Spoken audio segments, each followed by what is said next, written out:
Hello everyone, my name is Miracle Shalamita Yunis Ginting Suka, and today I'm going to present about cognitive function. Maybe some of you don't know what cognitive function is. Well, today I'm going to present it to you. So, here's the table of content about what we're going to talk about today. There's what is a cognitive function, types of cognitive functions, MBTI types, and SARS and MBTI test websites. So first of all, let's talk about the definition. What is a cognitive function? Well, cognitive is one of the brain functions that regulates a person's ability to interpret the environment in the form of attention, language, memory, and decision functions. Decreased cognitive function is usually associated with aging and depression. And these are the types of cognitive functions, such as extroverted sensing, introverted sensing. There's also intuition and thinking, and also feeling. So there's no ambivert here because everyone has their extroverted side and introverted side. So there's no such thing as ambivert because even introverts can have extroverted sides and extroverted people could have introverted sides. I love this topic.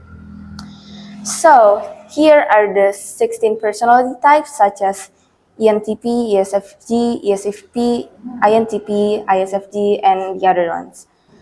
And you could have actually one of these personality types. One of them could be yours actually. And about my personality type, I have INTPT, and I stands for introverted, N stands for intuitive or intuition, T stands for thinking, and P stands for perspective. Yeah. And the T in the end actually stands for turbulent. I didn't add that because it's not that important. The turbulent one could also be assertive as the opposite. And my cognitive function is introverted intuition and introverted thinking. If you would like to know about your personality type, you could test about your personality type on some websites like 16 personalities or maybe 30 and many other personality websites. And there are also some personality websites that you could test, but you have to pay for it. But trust me, the results are worth it.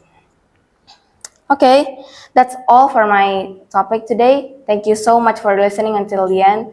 I hope you have a good day. Thank you. Any questions?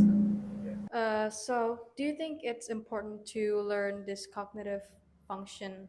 Like, do you think all the teenagers should learn the cognitive function? Cognitive function. Yes. Teenager that such as you and your friend and that. For me, well, if you want to, you could learn about that. I mean, it's kind of optional, but I think it's important so you could know yourself more, your personality, and like if you think you're an extrovert, but when you test, it's turned out like you're an introvert. Well, that's important to know because you have to know about yourself more, and you should know about your comfort zone and the other things like that. Okay, that's it. Thank you. But I have a question for you too. Okay, so thank you so much for your explains about cognitive what? Function, cognitive function. Yes, cognitive function. So I've heard you explains about introvert and extrovert like that. So what about the ambivert? Well, ambivert is like, a mixture of extrovert and introvert.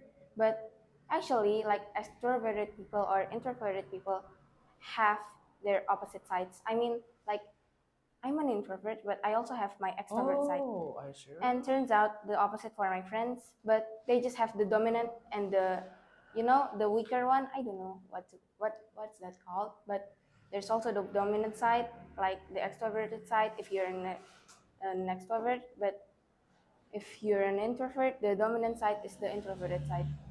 Okay, and the last question, and why you took this topic?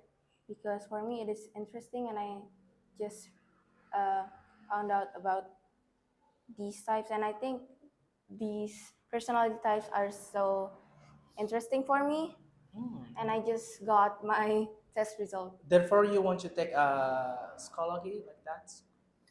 I don't really know. Okay, thank you.